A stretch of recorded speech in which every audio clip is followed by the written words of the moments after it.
5 coisas extraordinárias que aconteceu após a morte de Jesus.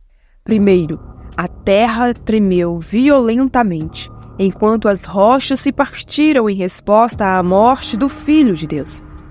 A própria natureza foi abalada pela magnitude desse evento divino.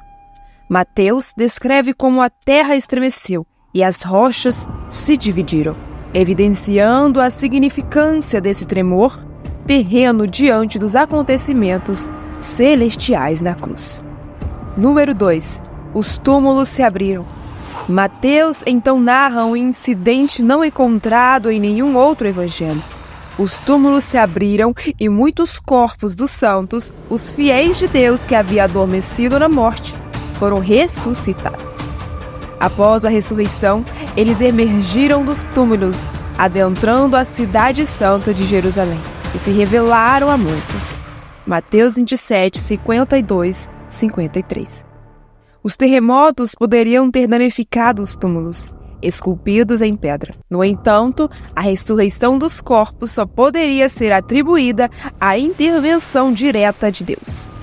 Isso implica que ele estava por trás do terremoto. Dada a genealogia da Palestina, assentada sobre uma falha sísmica importante, um terremoto não seria algo incomum. Porém, combinado com as rochas que levaram à abertura das sepulturas, torna-se outro testemunho significativo da crucificação de Jesus. Um outro terremoto em breve testemunhará um evento divino ainda mais marcante, a ressurreição de Jesus. Se você tem o desejo de aprender a palavra de Deus, vou deixar aqui embaixo o melhor curso de teologia para quem tem dificuldade de aprender a palavra de Deus, tá bom? O link está na descrição. Voltando, o relato singular de Mateus sobre esses eventos enfatiza a vitória sobre a morte que o sacrifício de Jesus na cruz alcançou. Aqueles que foram ressuscitados são descritos literalmente como aqueles que caíram adormecidos, uma expressão comum no Novo Testamento para os que morreram, mas cujo destino eterno é seguro. Como um testemunho inicial à ressurreição sobrenatural dos corpos desses santos e suas aparições em Jerusalém, são um testemunho marcante da obra de Jesus na cruz e, posteriormente, de sua ressurreição. O termo povo santo provavelmente se refere às figuras piedosas do Antigo Testamento.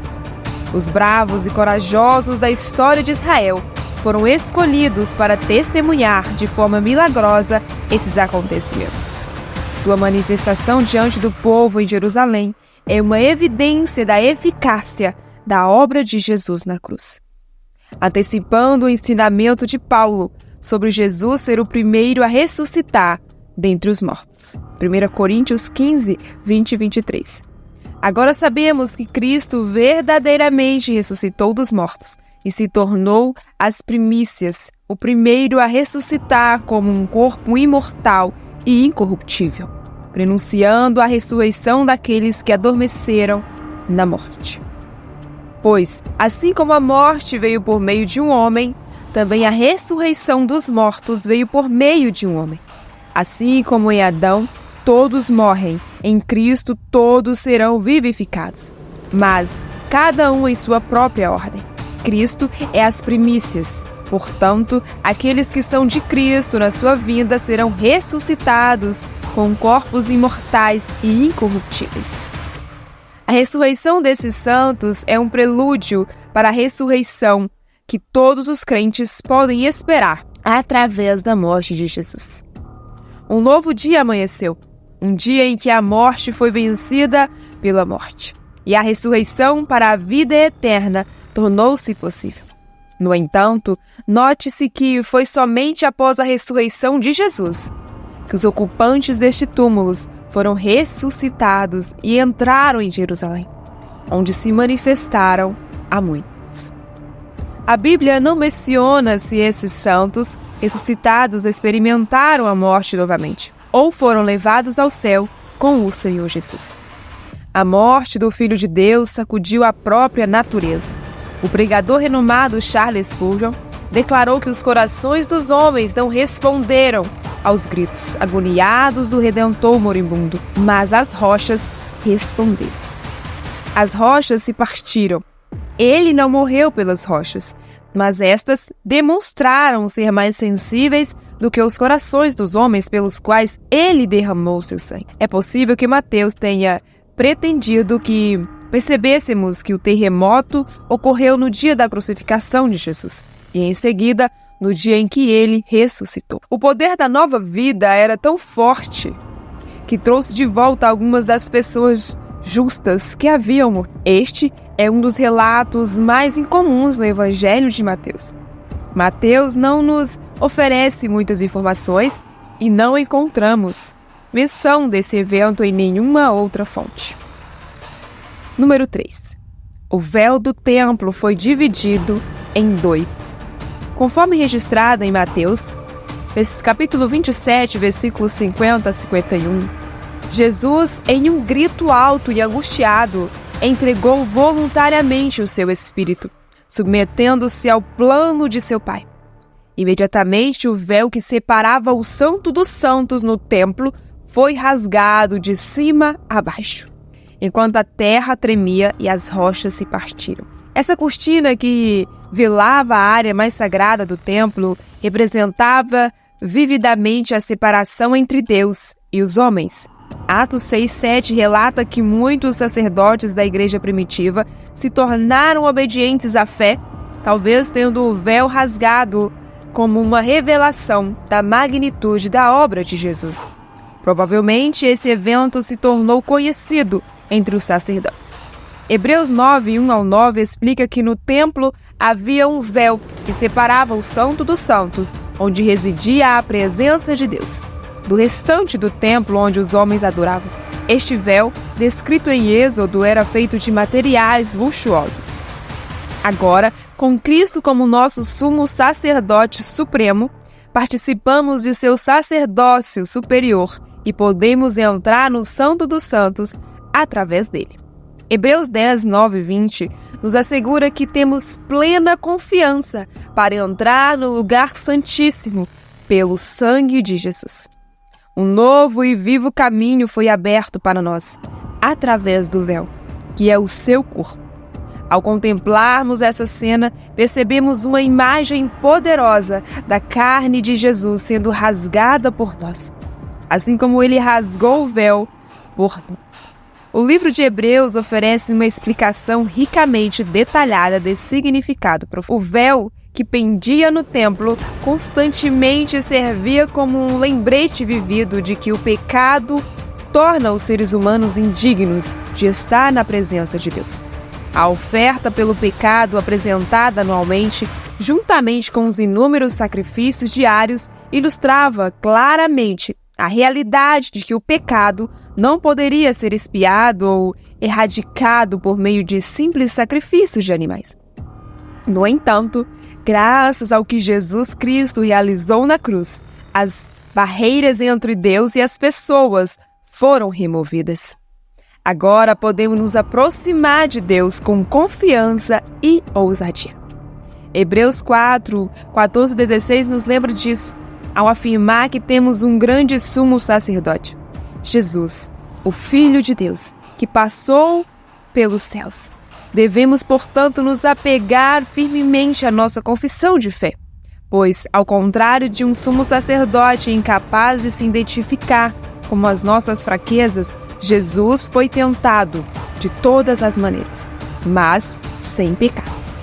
Assim, podemos nos aproximar do trono da graça com confiança para receber misericórdia e encontrar graça para nos ajudar nos momentos de necessidade.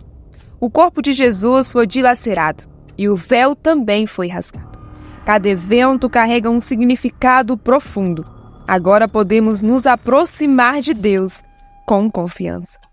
Temos um sumo sacerdote presidindo nos tribunais celestiais para garantir que o crente tem acesso pleno no momento em que Cristo exalou seu último suspiro.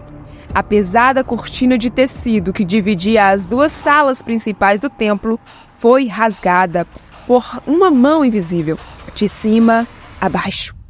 A morte do Filho de Deus foi acompanhada por terremotos sísmicos massivos no mundo natural, como se houvesse uma conexão emocional entre a criação inanimada e aquele que a criou. Número 4. Conforme registrado em Mateus 27:45, trevas cobriram toda a terra desde o meio-dia até a 9ª hora. Esse cumprimento das Escrituras, conforme Amós 8:9, foi uma manifestação do poder divino. Nesse momento crucial, quando se pedia um sinal do céu, veio a escuridão. No entanto, essa escuridão não era apenas física, mas também simbólica, representando a cegueira espiritual da humanidade, diante do sacrifício de Cristo. Esse fenômeno sobrenatural ocorreu quando o sol estava no auge de seu brilho, sugerindo que não poderia ser um eclipse, já que a lua cheia não podia se interpor entre a terra e o sol. As trevas persistiram até a 9ª hora, cerca das 3 horas, desafiando qualquer explicação natural. A rápida intervenção divina não apenas trouxe a escuridão, mas também alinhou a história com o registro sagrado, considerando que o conhecimento astronômico era rudimentar na época. O terremoto mencionado intensifica essa conexão, mostrando a manifestação do poder divino. O Sol, como criatura, não pôde testemunhar os atos ímpios e retirou seus raios. A escuridão, em um momento tão crítico, pôde ter vários significados. Associava-se ao luto na antiguidade, à morte de grandes homens e ao julgamento divino.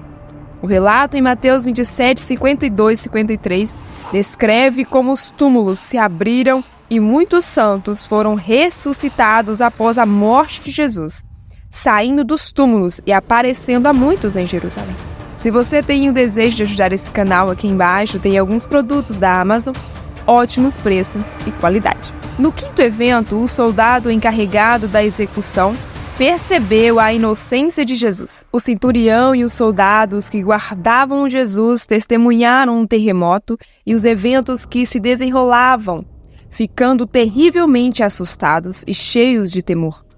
Com sinceridade declaravam: verdadeiramente, este era o Filho de Deus. Mateus 27:53-54. O papel de centurião era garantir que a crucificação fosse realizada de maneira correta e sem complicações. Geralmente responsável por 100 soldados era um militar de carreira cuja coragem e inteligência o levaram a ascender na hierarquia. Nesta posição, precisava ser frio e eficiente para garantir o sucesso.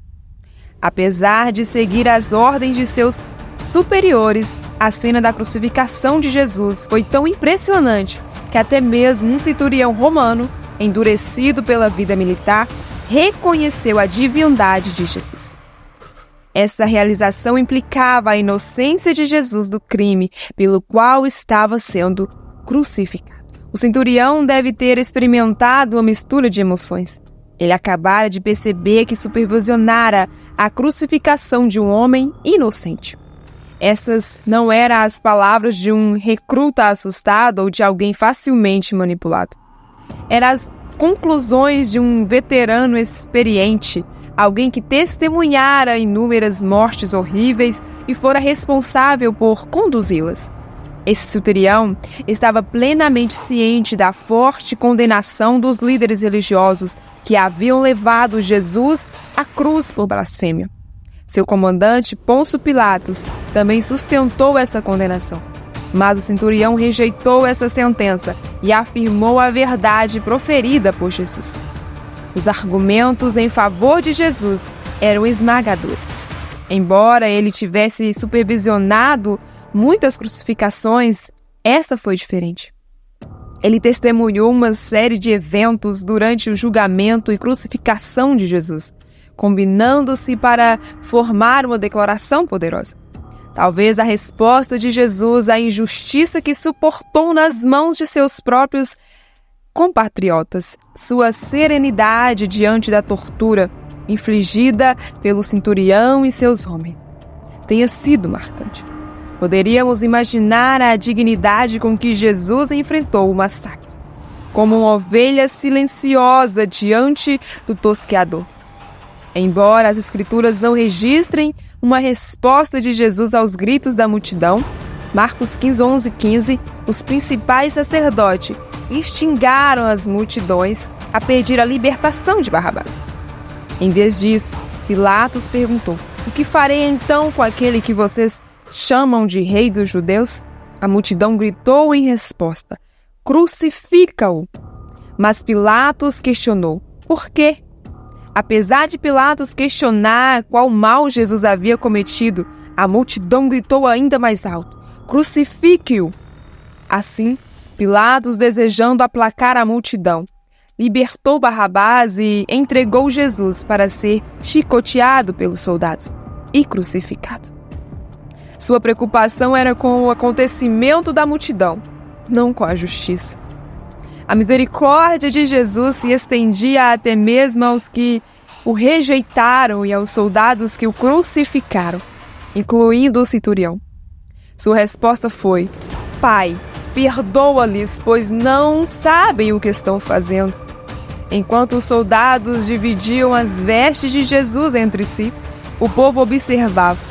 Até mesmo os líderes religiosos zombavam dele, dizendo: "Se és o Cristo, o Messias, o ungido de Deus, salva-te a ti mesmo." Os soldados também debochavam dele, oferecendo-lhe vinagre e dizendo sarcasticamente: "Se és o rei dos judeus, salva-te agora."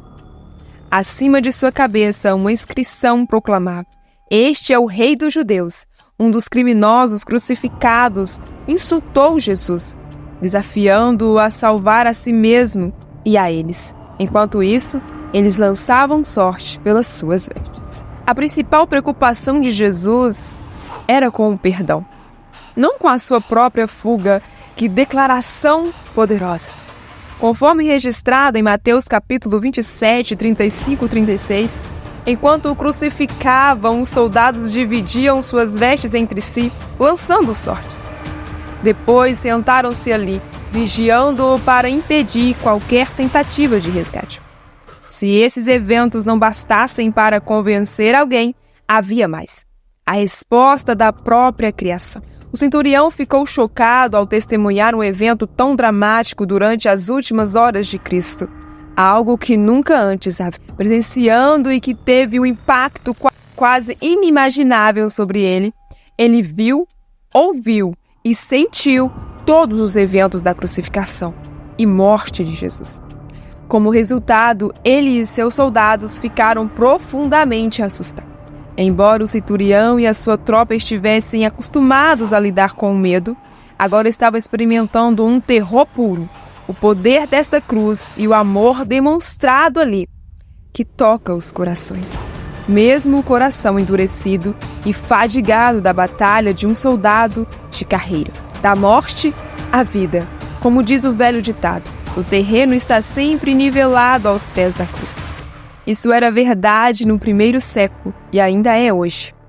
Ao pé da cruz, pobres e ricos encontram um terreno plano para se ajoelhar e abraçar o Cristo que morreu por eles.